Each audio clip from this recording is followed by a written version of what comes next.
नासिर हुसैन शाह साहब, सऊदी हुकूमत ने सर मस्जिदुल हराम और मस्जिद नबवी को खोलने का ऐलान कर दिया है। अगर हम पाकिस्तान की सिचुएशन देखते हैं, यहाँ पर भी दीगर सूबों में SOPs के साथ नमाज जुमा की अदायगी के हवाले से और साथ साथ तरावी के हवाले से, दीगर फ़र्ज़ नमाज की अदायगी के हवाले से SOPs के साथ उस पर अमल हो रहा है। सिंध में सर क्या कबाहत है? आप लोगों ने सदर साहब के साथ जो SOPs बन गई थी, उसके बावजूद भी नमाज जुमा के इज्तिमात पर पाबंदी लगा रखी है उलमा के साथ जो SOPs सेट हुई थी सर, उसके बावजूद भी। देखिए, हमने जो टाइम रखा हुआ है 12-3 बजे तक प्रॉपर लॉकडाउन रोडों पर रास्ते पे तो है, लेकिन उलमा किराम से हम लोग मशावरत में हैं। पहले भी जो 98% अमल हुआ वो उलमा किराम की मावनत से, उनकी मदद से हम लोग इसमें कामयाब हुए थे। अब भी हम उनके साथ बात कर रहे हैं। जो मक्का पाक और मदीने पाक की आप बात कर रही हैं, वहाँ भी मुख्तलिफ उन्होंने SOPs और बहुत सारी चीज़ें दी हैं। यहाँ भी इस पर ज़रूर अमल होगा। इसी पे मैं एक आपको अर्ज़ ज़रूर कर दूँ किरण, आपको सब देखते हैं, और ये जो इस वक्त कन्फ्यूजन बना दिया गया है लॉकडाउन के ऊपर कि जी सिंध गवर्नमेंट ने ये कर दिया, वो कर दिया, सब आके उल्टी सीधी बातें करते हैं, और बल्कि बड़ी माजरत के साथ कि मुल्क के प्राइम मिनिस्टर साहब भी इस तरह की बात करते हैं कि जी अशराफिया ने, एलीट के कहने पे ये लॉकडाउन लगा दिया गया। मुझे बताएं, चलें सिंध में तो चीफ मिनिस्टर मुराद अली शाह साहब ने, चेयरमैन बिलावल भुट्टो जरदारी साहब और हेल्थ के माहिरीन के मशवरे पे यहाँ पे इस पे अमल किया। पंजाब में क्या कायरा साहब ने, हसन मुर्तज़ा या अज़मा बहन ने लगवा दिया? या KP में जो लॉकडाउन है इस वक्त, वहाँ पे क्या कुंडी साहब या हुमायूं खान या किसी और ने लगवाया है? इस्लामाबाद में जो लॉकडाउन है वो क्या नैयर बुखारी ने लगाया है?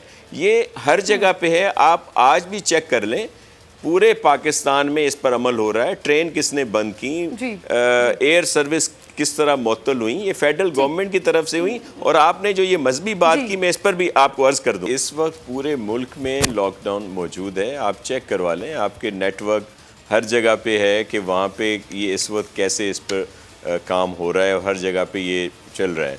और ये जो 9 मई तक जो लॉकडाउन है, इसका ऐलान तो ख़ुद फेडरल गवर्नमेंट ने किया है। तो ये क्या प्राइम मिनिस्टर साहब को इल्म में नहीं है कि उनकी मर्ज़ी के बगैर कैसे हो गया? तो उस वक्त तो उस पर फॉलो किया जा रहा है, और ये सिर्फ हमें निशाना बनाया जा रहा है। एक बात में ज़रूर ये कामयाब हुए हैं PTI वाले कि हमें अब जवाब देने पड़ रहे हैं जो हम नहीं देना चाह रहे थे। हम चाह रहे थे कि अपना काम करें। देखें, असर नहीं पड़ता अच्छा लोगों के ऊपर कि हुकूमतें आपस में। जी नासिर साहब, क्या कोई ऐसा फैसला हुआ है कि अब जारहाना अंदाज में इनिंग्स खेलनी है? क्योंकि तहम्मुल मिजाजी का भरपूर मुजाहरा करते हैं सईद गनी साहब, लेकिन उनकी प्रेस कॉन्फ्रेंस और जिस तरह से उन्होंने लफ्जों का इस्तेमाल किया, तो अब जारहाना इनिंग्स आप लोगों की तरफ से भी चल रही है। क्या कोई फैसला हो गया इस बात पर?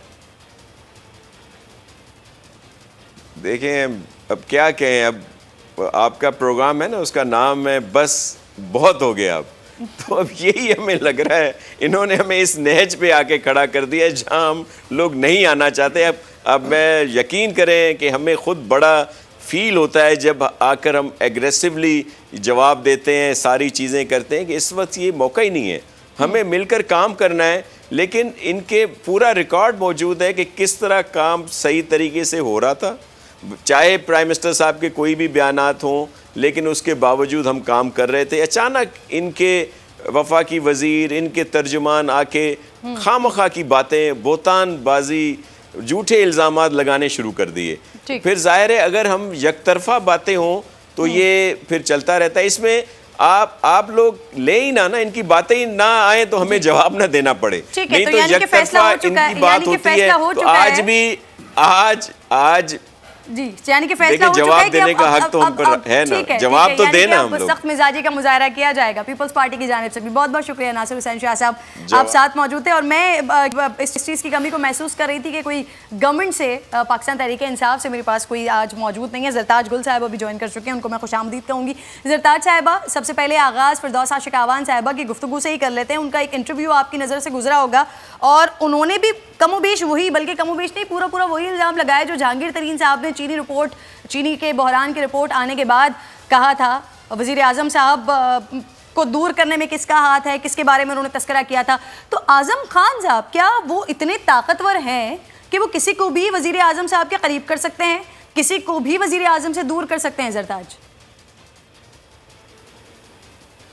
आई am no one to choose between two, कि मैं एक साइड लूँ या फिर मैं दूसरी साइड लूँ। बात ये कि जहांगीर ख़ान तरीन साहब या वो पार्टी के बहुत पुराने वर्कर हैं, या फिर कोई और लीडर जो जिनका पार्टी का सरमाया हो, जब भी उनके ऊपर वक्त आता है या टाइम आता है, मुझसे मैं किसी के ऊपर भी जब क्वेश्चन आंसर होता है, हम हमेशा हल्कों में भी हाज़िर होते हैं, मीडिया का ट्रायल भी हम लोग बर्दाश्त करते हैं, जवाब भी देते हैं। जहाँ तक इसकी बात है फिर दोस्त आशिक अवान की, देखिए वो प्राइम मिनिस्टर का हमेशा से प्रोरोगेटिव होता है, प्राइम मिनिस्टर वो जिसको मर्ज़ी रिस्पॉन्सिबिलिटी दे दें, एक्स्ट्रा कोई पोर्टफोलियो दे दें, रीशफल कर दें, या फिर जहाँ तक अगर प्राइम मिनिस्टर ऑफिस की किसी चीफ सेक्रेटरी की या कोई प्रिंसिपल सेक्रेटरी की अथॉरिटेटिव होने के बाद है, जब प्राइम मिनिस्टर अथॉरिटेटिव है तो उसकी टीम हमेशा से स्ट्रॉन्ग होगी, बेस्ट होगी। और मैंने तो इस तरह का कोई कॉन्ट्रडिक्शन प्राइम मिनिस्टर ऑफिस में नहीं देखा। मैं स्पोक्स पर्सन भी हूँ और मैं कैबिनेट मीटिंग में भी जाती हूँ। मैंने कैबिनेट मीटिंग में जो माहौल देखा है उसमें तो हमेशा से प्राइम मिनिस्टर ऑफिस जो वो बड़ा बैलेंस होता है, वो सिर्फ अपने जो उनके ऑफ़िस के मामलात होते हैं उसके ऊपर अपनी स्टेटमेंट और अपनी समरीज हमेशा से हर मिनिस्ट्री के सेक्रेटरीज़ या उनके प्रिंसिपल जो सेक्रेटरी वो देते हैं। कभी भी वो एक्स्ट्रा कोई कमेंट नहीं पास करते हैं। जब प्राइम मिनिस्टर राय लेते हैं तो वो किसी से भी नाम लेके पूछ सकते हैं। मैं समझती हूँ प्राइम मिनिस्टर का अपना ये प्रोरोगेटिव है। ज़ाहिर बात है जब पॉलिटिकल लोगों ने कोई आंसर देना होता है तो उन्होंने अपनी एक एक्सप्लेनेशन देनी होती है। सो आई डोंट एग्री और disagree with them. Prime minister का ऑफिस, प्राइम मिनिस्टर हिमसेल्फ बहुत स्ट्रॉन्ग है। वो जब चाहेंगे अपनी टीम को शफल करेंगे, रीशफल करेंगे किस खिलाड़ी को। और जहाँ तक फिरदौस आपा की बात है वो तो इतनी है, आपने देखा है जुदार खातून है। दूसरे दिन जब उनसे पोर्टफोलियो लिया गया वो सीएम साहब के साथ सियालकोट में थी। सो आई थिंक पॉजिटिव देखना चाहिए। अभी शिबली फराज को इन कंपैरिजन देखना तो शिबली फराज साहब को उन्होंने खुद एक्सेप्ट किया। मैंने उस इंटरव्यू को देखा है, उन्होंने कहा है कि जी वो पीटीआई का फेस है।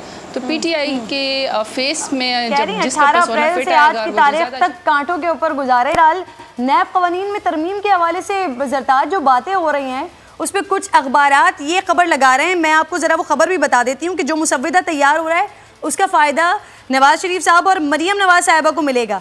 तो क्या कोई ऐसा मुसव्विदा ऑपोजिशन की मुशावरत से या ऑपोजिशन के साथ मिलकर तय पा गया है? जो पहले जो हमारे पास समरी आई थी कि हम लोगों ने कहा था कि हम नैब को और या इन इदारों को मजबूत करेंगे और prime minister Imran Khan institutional building के ऊपर जो ही बिलीव करते हैं। पर्सनल्स को स्ट्रॉन्ग नहीं होना चाहिए, इंस्टीट्यूशन को रिफॉर्म हम बिलीव करते हैं। उसमें 2-3 चीज़ें जो मुझे याद है वो ये थी कि एक तो ये कि नैब को ये इख्तियार नहीं होना चाहिए कि अगर 2 लोग आपस में कारोबार करते हैं, उनका आपस का झगड़ा हो जाए तो वो नैब उसके अंदर दखल अंदाजी ना करें। या अगर हमारे ऑफिसरान ब्यूरोक्रेट्स हैं और वो कहें कि लाहके की, आपके की, पॉइंट्स की या कॉमा की कोई गलती हो गई है तो आप जो उस गलती को, समरी की गलती के ऊपर आप नैब उनको जो है उनके पेशी कर दें। क्योंकि ब्यूरोक्रेट्स के अंदर अपने OSD भी बनाए जाते हैं, इनकी अपनी एक सिस्टम भी जज़ा सज़ा का मौजूद है, इनकी अपनी भी इंक्वायरीज़ होती है। नैब को जो इख्तियार हम लोगों ने दिया वो नैब ये है, डेफिनेशन है कि उन्होंने करप्शन को जो है वो पकड़ना है। और करप्शन की डेफिनेशन ये है कि एक पब्लिक ऑफिस होल्डर जो है वो अपनी ज़ातियात, अपने फ़ायदे के लिए जो है अपने पब्लिक ऑफिस होल्ड को नाजायज़ तरीके से इस्तेमाल करे। ये करप्शन की डेफिनेशन है। इस करप्शन की डेफिनेशन में जो भी आएगा वो पकड़ा जाएगा। लेकिन ये जो मुसव्वदा आजकल TV पर अखबारात में है ये फ़ेक है। इसको शहजाद अकबर साहब दे रहे क्योंकि FIA को वही हेड करते हैं और वो इस वक्त जो हैं वो इंटीरियर मिनिस्ट्री के, उनके पास MOS का चार्ज भी है। तो उसमें उन्होंने कैटेगोरिकली कहा है कि ये जो मुसव्वदा ये गलत है, ये अपनी तरफ से ख़ुद किसी ने बनाया हुआ है। अभी तक ऐसा कोई वजारत कानून ने कोई ऐसे समरी नहीं बनाई। जब बनेगी तो वो सारी दुनिया के सामने आएगी। मुझे आखिर में ये बता दीजिएगा, बड़ा शोर मचा रहा, बड़ा ज़बान ज़दे ये बात, अक़लियती कमीशन में कादियानियों की मौजूदगी के ख्वाहिशमंद कौन थे? क्योंकि आपके इत्तेहादियों में बशमूल मजहबी उमूर के ये इसके तो खिलाफ थे वो, तो फिर ये मामला काबीना में किसकी ख्वाहिश पर गया? देखिए, अक़लियती कमीशन का मतलब यही है कि इसमें तमाम अक़लियतों को आपने हिस्सा देना है। एक वक्त से जब कादियाना को डिक्लेयर किया हुआ है कि जब वो ख़त नबूवत पर यकीन नहीं रखते और आपका कानून ये कहता है, आपका कॉन्स्टिट्यूशन ये कहता है कि वो अक़लियत में है, तो लिहाजा ये बड़ा क्लियर मामला है। लेकिन जहाँ तक इसकी बात है कि किसको उसमें शामिल होना चाहिए, हमारे पास जब भी वजारत मजहबी अमूर, हमारे पास कमीशन के नाम लेकर आएंगे तो फिर हम उसके ऊपर हर डिटेल में बात करेंगे। एज सच कैबिनेट के अंदर तो इसके ऊपर कोई सच बहस नहीं हुई, क्योंकि हमारे जैद उलमाए कराम भी रहते हैं मिनिस्ट्री ऑफ रिलीजियस अफेयर में इटसेल्फ। जो हमारे मिनिस्टर हैं वो ख़ुद बहुत पढ़ी लिखी हैं, PhD हैं, और उनके साथ जो टीम है वो बड़े जैद उलमा की हैं। वो इसके ऊपर बैठेंगे। इतने गंभीर मामले में मेरा ख्याल में कि मेरी राय को मैं, और बड़ा सेंसिटिव हसास मामला है, हसास मामले में मेरा ख्याल है कि मैं इस तरह राय नहीं दे सकती हूँ। हाँ, जब हमारे सामने समरी आएगी, और अभी तक तो मज़े की बात ये है कि ट्यूसडे को हमारा जो है वो होता है कैबिनेट मीटिंग होते है, तो अभी तक तो हमारे पास समरी आई ही नहीं है। ठीक है, बहुत शुक्रिया आपका सरताज, आप साथ मौजूद।